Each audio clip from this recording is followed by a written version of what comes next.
Քաղաքացիական պայմանագիր կուսակցություն Սարիկ Մինասյան Սարի պես Գյումրու թիկունքին Քաղաքացիական պայմանագիր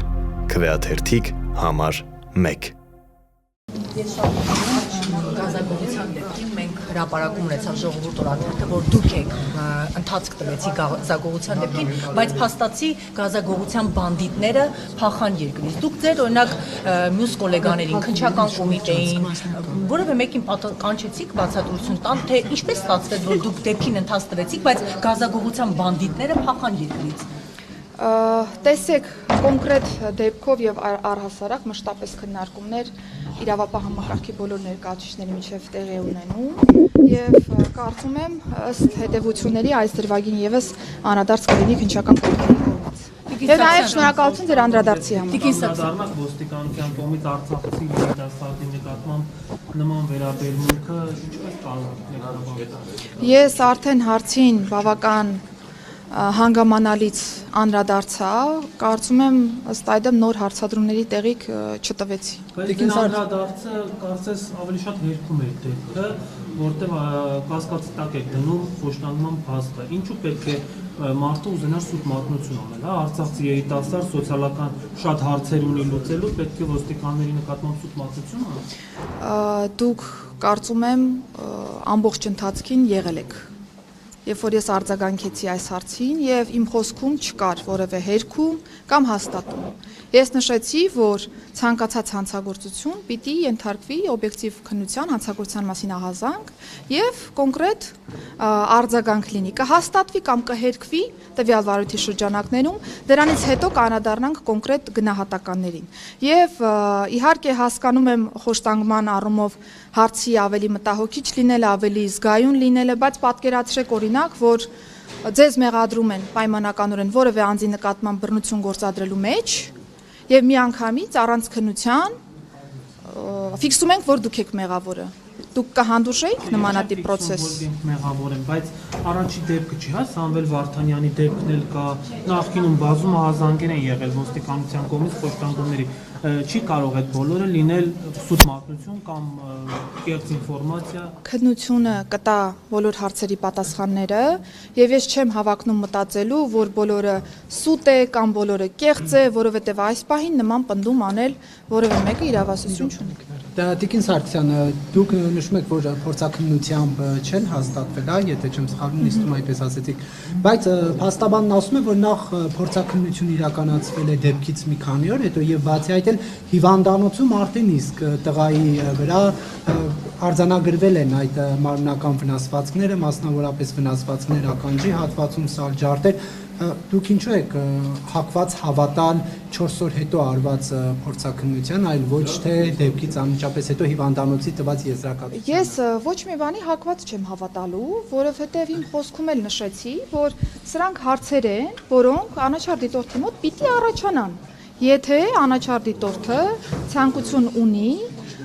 օբյեկտիվ պատկերը հասկանալու։ Հիմա, եթե կար արձագանք, որ 10 րոպեն մեկ, ինտենսիվ ծեծ եւ այլն, անաչառ դիտորդի մոտ պիտի տպավորություն ստեղծի, որ պիտի լինեն այլ արձանագրումներ, թե հիվանդանոցում, թե դատաբժշկի կողմից։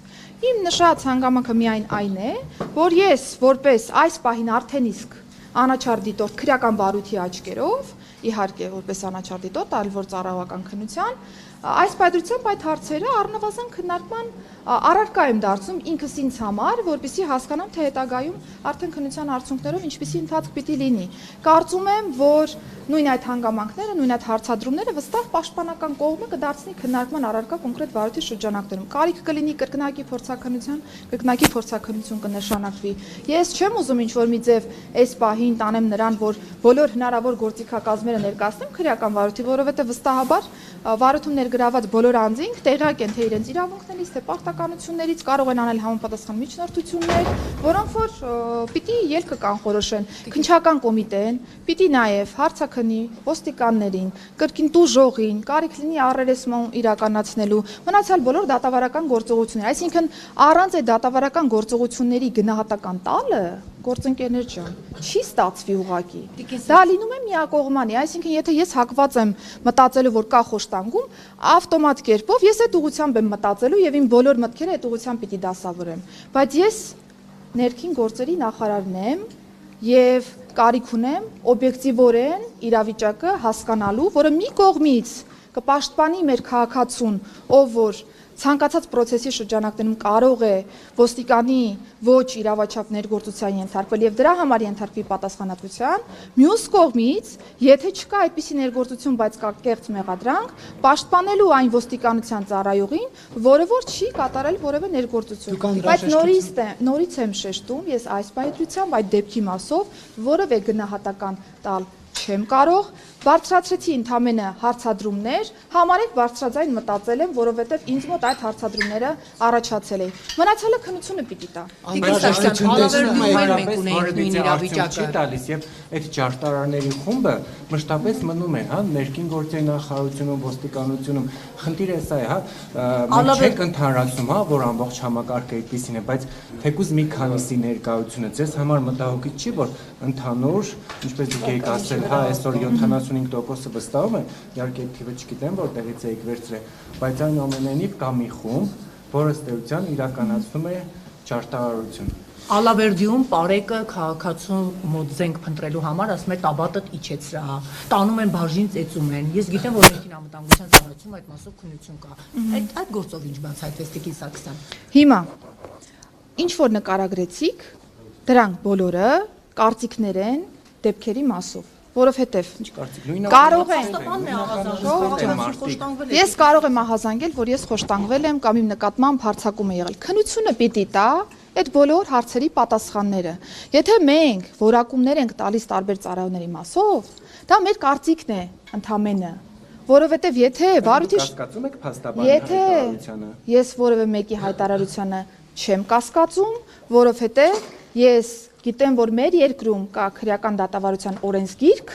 որը այդ բոլոր հարցերը կարգավորում է։ Եթե մենք կանչել եք օրինակ երկու ոստիկանին, որոնք նույնականացվել են ձեր աշխատասենյակ, օրինակ ինքներդ ներքին զրույց ունեցել եք, հարցրել եք, դա այդպես է, թե այդպես չի եղել, փաստաբանի նույնականացված տվյալները արդյոք ճիշտ են, թե ճիշտ չեն։ Գիտեք, չէ, որ ապօրինի բան եք ասում։ Ինչի՞։ Ծառայողական քննության իրականացնող կոնկրետ ստորաբաժանում կա եւ իմ կողմից ցանկացած նմանատիպ զրույթ ոչ ծառայողական քննության շրջանակներում, դա ուղղակի ոչ իրավաչափ process-ի մասին է խոսում։ Իմ խնդրանքը, հորդորը, թեկուզեք պահանջը այն է, որ դուք եւս չտրվեք տարբեր սադրանքների եւ մի պահ հետ կանգնելով այս ամբողջ ինֆորմացիայից, փորձեք ընդհանուր առմամբ հայաց գցել ընդհանուր process-ին եւ հասկանալ ինչ է տեղի ունենում։ Մենք նման ոստիկանների, օրինակ ակցիաների ժամանակ, ովքեր ոչ իհարկե ոչ բոլորի մասին է խոսքը, շեշտում եմ, որտեղ համակարգում կան եւ լավագույնները, բայց կան ոստիկաններ, որոնք իրենց ոչ կոռեկտ են, հա, մեղմ ասած, բաղում այդ թվում եւ լրագրողների նկատմամբ բարձրաձայնվում է, ասվում է, որ ծառայողական քննություն, բայց չեն պատժվում։ Խնդիրը այստեղ է, որ կա անպատժելիություն, որովհետեւ այդ մարդիկ անպատժել են եւ պետք են համակարգի։ Ես գերաբոլորում ծնողների հետ գործընկերներ, ինչ օրս որևէ մեկը պատասխանատվության չի ենթարկվել։ Գործընկերներ,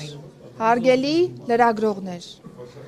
կոնկրետ բոլոր դեպքերով կա ընթացք։ Մի դեպքում ծառայողական քննության տիրույթում է հարցը, մի դեպքում քրեական բարույթի նախաքննության փուլում, մի դեպքում դատական քննության փուլում։ Դուք ակնկալում եք, որ ես մի դեպքում քննիչի, մի դեպքում դատավորի փոխարեն անեմ եզրահանգումներ, երբ որ ես նման իրավասություն չունեմ, հետևաբար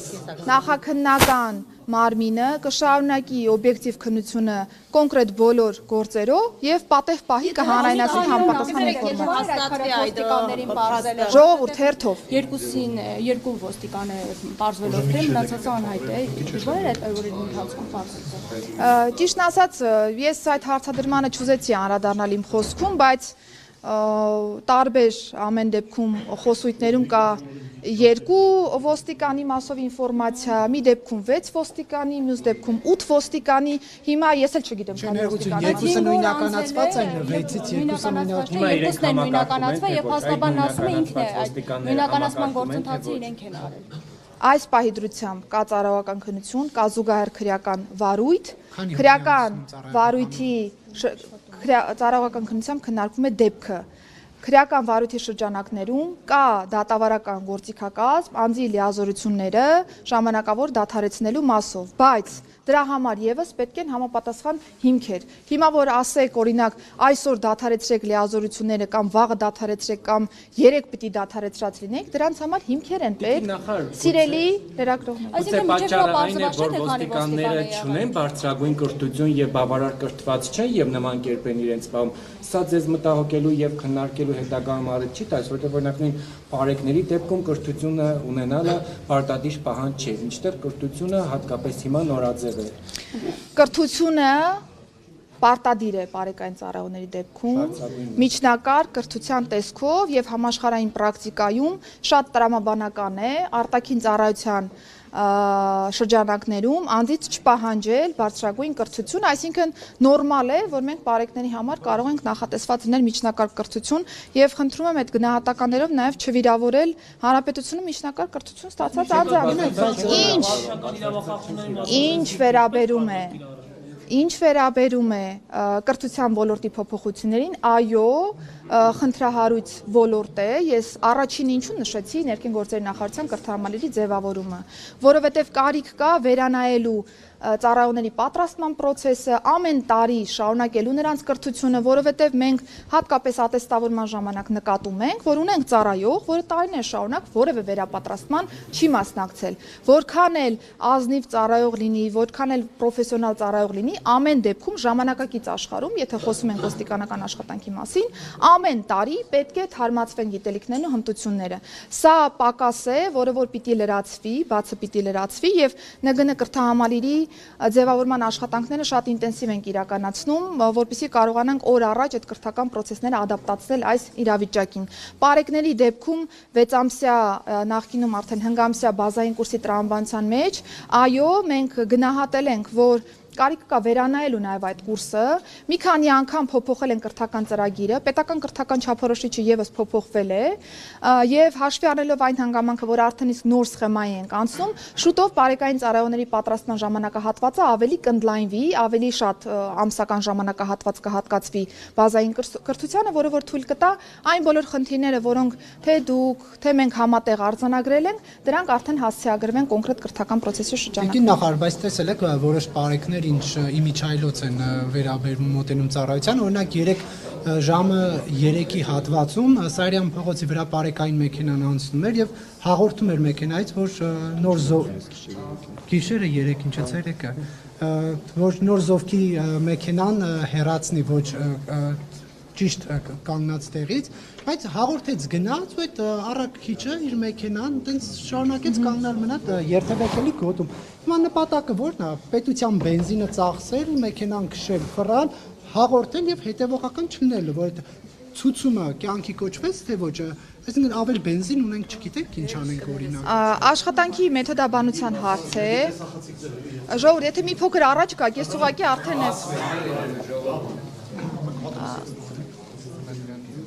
աշխատանքի մեթոդաբանության հարց է, որովհետև շատ երկրներում, երբ որ մենք խոսում ենք գործընկերների հետ, նույն Վրաստանի հետ, նույն Ուկրաինայի հետ, նույն ԱՄՆ տարբեր նահանգների, նրանք նշում են, որ իրազեկման ձևաչափով եւս մեթոդ է, հա, կանխարգելելու այդ պայդրության պարարքը, հայտարարելու, որ կա խախտում, հետո արդեն պատահականության սկզբունքով ստուգման արդյունքում համապատասխան պատասխանատվություն սահմանելու մասով, բայց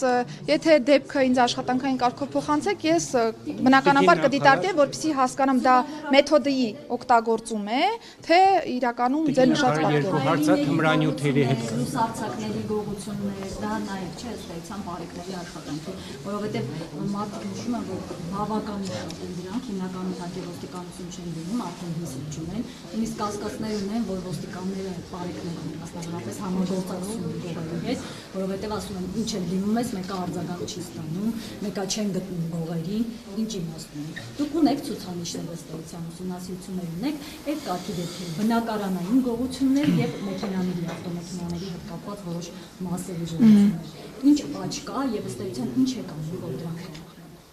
Նախ առաջինը ոստիկանության նկատմամբ վստահության մակարդակի աճը չենք փաստում մենք, փաստում է հանրությունը սոցիալական հարցումների տեսքով։ Եվ իմ ցանկացած խոսք, երբ որ ես նշում եմ, դրանք զուտ գնահատականներ չեն, դրանք բացառապես տարբեր փաստերի վրա հիմնված եզրակացություններ են։ Այսինքն, եթե դուք նշում եք, որ չեն վստահում, ցույց տվեք ինձ ապացույց, սոցիալական հարցման տեսքով կլինի, որևէ միջազգային հանրապետական ինստիտուտի հարցման տեսքով կլինի, որևէ այլ հետազոտական կենտրոնի արդյունք կլինի, ես նոր կդիտարկեմ այդ պնդումը։ Այս պայդրությամբ ես պնդում եմ այն, ինչ որ փաստարկված է։ Ինչ վերաբերում է կոնկրետ գողություններին, բնակարանային գողություն, նաև տրանսպորտային միջոցներից կատարված գողություններ։ Իրականում ինձ համար եւս մտահոգիչ են այդ դեպքերը, որովհետեւ մենք պրակտիկայում արձանագրում ենք, որ տարբեր խմբեր են գործում շատ հաճախ, ընդ որում վերջերս մենք նույնիսկ բացահայտել ենք մի բնակարանային գողություններով անցնող խմբի, որը որ ոչ միայն օրինակ Կոտայքի մարզում է իրականացրել գողություններ, այլ Երևանում, այլ մարզերում, այսինքն կան նաև ձևավորված պրոֆեսիոնալ խմբեր, որոնք Տիկին Բաղդասարյանի եւ Հրաչյա Հակոբյանի տունը թալանողները Տիկին Սարգսյան։ Ժողովուրդ, հիմա եթե ամեն հարցի մեջ ինչ-որ նոր շերտեր բացեք, ես ոչ մեկի հարցին չեմ կարողանալու պատասխանել։ Խմբի մասով արդեն իսկ ունենք բացահայտում, այսինքն այն բոլոր դեպքերը, որոնք տարբեր մարզերում չբացահայտված էին մինչև այս պահը, խմբերի կոնկրետ բացահայտման արդյունքում այս բոլոր դեպքերը համարում ենք բացահայտված։ Բայց բնականաբար կարիք կա շարունակելու այս ուղղությամբ աշխատանքը, որովհետև մենք նկատում ենք, որ շատ հաճախ հանցանք կատարած անձինք օգտագործում են նաև ընդհանուր ենթակառուցվածքային պայմանները, լուսավորության հետ կապված տարբեր հարցերն են դիտարկում, որպեսզի հասկանան, թե որ տեսադաշտից մոտենան տվյալ օրինակ տրանսպորտային միջոցին, որ դեպքում իրենք չեն տեսանկարահանվի առավելապես, շատ հաճախ օգտագործում են նաև իրենց հագուստը, որպեսզի կարողանան նույնիսկ տեսախցիկի առկայության պայմաններում քողարկել իրենց դեպքը, որը թեև օրինակ քաղաքացին կարող է նշել, որ այ տեսախցիկը կա, անձը երևում է, բայց մենք չենք կարողանում նույնականացնել տվյալ անձին։ Սրանք իհարկե կներեք, սրանք իհարկե մտահոգիչ դեպքեր են, որոնք կարիք կա հետևողականորեն աշխատելու։ Այս տարի արդեն բնակարանային գողությունների բացահայտման առումով այս մի քանի ամիսների ընթացքում աճ ունենք բացահայտման առումով։ Եթե կոնկրետ թվերն են հետաքրքրում, կարող եք հարցում ուղարկել նախարարություն, պատշաճ կերպով բոլոր թվական տվյալները կներգրավի։ Ասեմ, որ տրանսպորտային միջոցներից կատարված գողությունների մասով մտահոգիչ էր այն դեպքը, որ հատկապես որոշակի մագնիշի տրանսպորտային միջոցներից էր տեղի ունեցել գողությունը։ Մենք հանդիպել ենք նաև հանցագործությունից ենթադրյալ տուժողների հետ, այս պայդրությամբ փոխոստիկանապետի գլխավորությամբ իրականացման ինտենսիվ աշխատանքներ, որպեսզի կարողանանք բացահայտել։ Որ զանգահարում են, նույնիսկ ասում են, այսքան փող, այսքան գումար, տելեգրամյան աղալիքներն են։ Եվ այդ նույն տելեգրամյան աղալիքների հետ կապված մեկ լրացում անեմ, հա, նաև թմրանյութերի հետ կապված է, ոստիկանությունը պայքար է տանում, բայց մենք հաճախ տեսնում ենք, որ օրինակ նույն տելեգրաման ալիքներով տարածվում են տեսանյութեր, թե ինչպես ինչ-որ քաղաքացիներ բռնում տարբեր անձանց, որոնք ըստ էության թմրանյութեր են իրացնում, պատժում են, հա, իրենց մեթոդներով։ Օրինակ այդ տեսանյութերը ուսումնասիրվում է, որքանով են դրանք նախ համապատասխանում իրականությանը եւ ինչ առնչություն կա ընդհանրապես թմրանյութերի հետ։ Եվ այնքան ամենաթողությունն է, որ օգտագործում են եւ այդ պիպետկաները փողոցներում շախտված է, այսինքն ոստիկանությունը այնքան անտարբեր, որ մարդիկ բացահայտ օգտագործում են ու այդ գործիքներն էլ փողոցներում շաղ են տալիս Տիկին Սարգսյանը։ Ամենաթողության մասով ոչ, որովհետև եթե կա կոնկրետ կլինի այդ ներարկիչը, կլինի կաթոցիչը, չգիտեմ ինչ անվանումներով որ կոչենք այդ բոլոր բաղադրամասերը, դրանց հայտնաբերման դեպքում, հատկապես բարեկային ծառայության դեպքում ունենք բավական բարձր ցուցանիշներ եւ դրանք դառնում են կրկին հաղորդում են դառնում եւ ուղարկվում են քրեական վարույթ։ Որևէ մեկ չի հետաքրքրել։ Ձեր անձամբ ներկայացրած հաղորդման հիման վրա ձեր տան հատվածում ավելի ինտենսիվացել է բարեկային ծառայության աշխատանքը, Նարեկ ջան, եւ դրա արդյունքում որոշակի դեպքեր արձանագրվել են եւ ուղարկվել են քննչական կոմիտե։ Թմրանյութ օգտագործող եք հայտնաբերել այդ թիմը։ Ձեր տան մոտ, եթե ուղարկեք գրավոր հարց,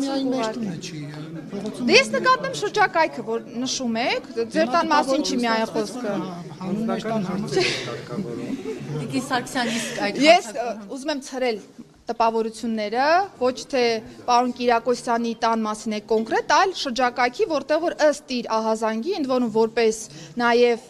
պատշաճ վարքագիծ դրսևորած քաղաքացի, ես ուզում եմ շնորհակալություն հայտնել, որ դուք ահազանգել եք այդ դեպքի մասով, չեք զլացել ինֆորմացիան փոխանցել մեզ, մենք ըստ այդմ հասկացել ենք, որ կարիք կա տվյալ հատվածում ավելի ինտենսիվացնել այդտեղի բարեկային ծառայության աշխատանքը եւ կոնկրետ թե անչափահասների ներգրավմամբ կատարված դեպքերը բացահայտել եւ թե նաեւ առհասարակ, բայց ուզում եմ նաեւ նշել, որ տելեգրամյան հարթակների դեպքում կարող է արտակուստ տպավորություն ստեղծվել, թե կա ամեն ինչը, ինչու չէ կանում, այսինքն ամենաթողության ինչ որ տպավորություն լինի, բայց պիտի փաստեմ, որ մեզ հաջողվում է մի շարք ալիքներ փակել, բայց շատ ալիքներ դեռևս չի ստացվում փակել, որովհետև կարիք կա միանշանակ շարողներին բռնում են, բայց պարագլուխները ասում են մնում են չբացահայտված։ Միանշանակ այդտեղ եւս խնդիր կա, որովհետև եթե տեղեկատվությունը հատկապես կառավարվում է կամ հրահանգը կատարվում է անդրասահմանային տրամաբանության մեջ, այսինքն օգտագործելով տելեգրամյան ալիքները, կազմակերպված խումբը գործում է ոչ թե Հայաստանի տարածքում, այլ նաև ունենք դրվագներ Հայաստանից դուրս, մեզ շատ հաճախ չի ստացվում հենց խմբին բացահայտել, այլ հիմնականում օգտագործողներն են բացահայտվում կամ այն անձինք, ովքեր որ հրահանգը կատարում են կոնկրետ խմբի տեղում դնելու համար Ես օրերս եմ խոսել կոնկրետ թմրանյութ օգտագործող անձի հետ հենց Նուբարաշեն քրեակատարողական հիմնարկում, ինքը ասում էր մանկապարտեզներում դպրոցների այդ հատվածներում են, դուք այդտեղ զգոնության կոչ, ոստիկանությունը, որ մանկապարտեզների դաստիարակները, տնօրենները, դպրոցի տնօրենները զգուշանան, երեխաները կարող են ինչ-որ փաթեթը վերցնեն, մտածեն, օգտագործեն, որովհետև ըստ էության կոնկրետ անձը, որը 6 տարի ազատազրկման է դատապարտվել, ինձ ասում էր մանկապարտեզում դպրոցում տեղադրել եմ, որ գան վերցնեն, շարել եմ, որպեսզի գան վերցնեն։ Բայց քրեակատարողական հիմնարկումներ չէ՞ դա։ Քրեակատարողական հիմնարկում։ Այսինքն հետևողականորեն պատասխանատվության է Բայց ենթարկվում։ ինքը պնդում էր, ասում էր, իրավապահ մարմինները պետք է պարագլուխներին գտնեն, մեզ փակելով հարցը չի լուծվում։ Ինքը չգիտի ով է պարագլուխը։ Շատ լավ։ Խմբերի բացահայտման առումով իհարկե դեռ անելիք ունենք շատ իրականացնելու, որովհետև մեր խնդիրն է հենց խմբի բացահայտումը, խմբի կազմակերպիչների բացահայտումը, որպեսզի մենք կարողանանք խմբի հետագա գործողություններն արդեն կանխենք եւ ուղղակի հետևանքի հետևից չբազենք, հա, անընդհատ բռնենք տարածողներին եւ չկարողանանք խմբի գործունեությունը դադարեցնել, բայց այստեղ ավելի ինտենսիվ աշխատանքի կարիք ունենք իրականացնելու, ասեմ, որ հատկապես վերջին ժամանակահատվածում սահմանային կետերում ավելի ուժեղացրել ենք հսկողությունը եւ կարողացել ենք տասնյակ կիլոգրամներով տարբեր դրվագներով թմրամիջոցներ հայտնաբերել եւ առգրավել, որը որ հենց այս տրամաբանության մեջ թույլ չի տվել, որպեսզի հետագայում դա դառնա տասնյակ հազարավոր մանր դեպքեր, կլինի իրացում, կլինի օգտագործում եւ այսպես շարունակ։ Դպրոցների գործընկերներ, հանցագործության դեպքերի բացահայտողների գողության մեծ խումբ եք բացահայտել, բայց չնշեցիք վարչապետի խոսնակ Տիկին Նազելի Բաղդասարյանի, վարչապետի Աներձա Հակոբյանի քպական պատգամավոր իրենց բնակարանների գողություն իրականացնող անձիկ կան այդ գողերի մեջ թե ոչ։ Դրանց մասով արդեն կա քրեական վարույթ, պիտի խնդրեմ դիմել քննչական կոմիտե, որպեսզի ընթացքի մասով իրազեկվեք, բայց ես ավելի հարգալից եմ ձեր գործընկերոջ նկատմամբ, որովհետև կար հարց, որին որ ես չպատասխանեցի, խոսքս դպրոցների շրջանում թմրամիջոցների տարածվածությանն է վերաբերում, ասեմ, որ իրականում ավելի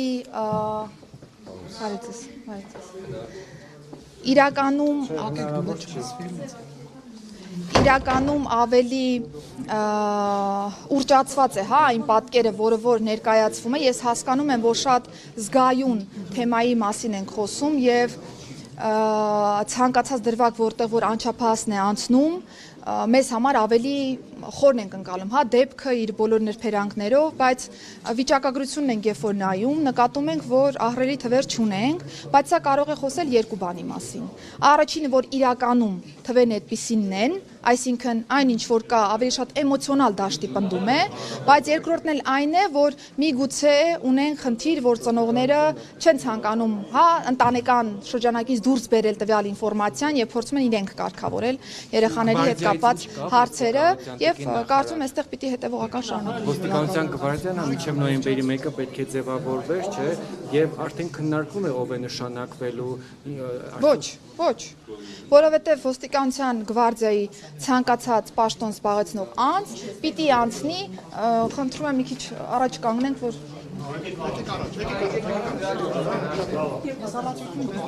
Այս հարցները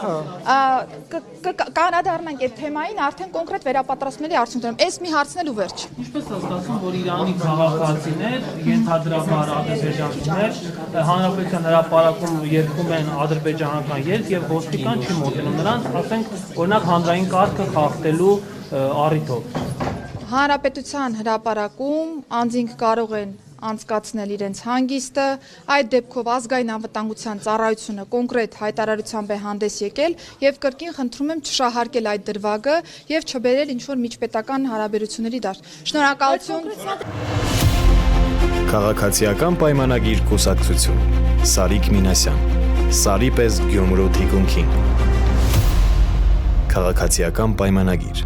Քվեաթերթիկ համար 1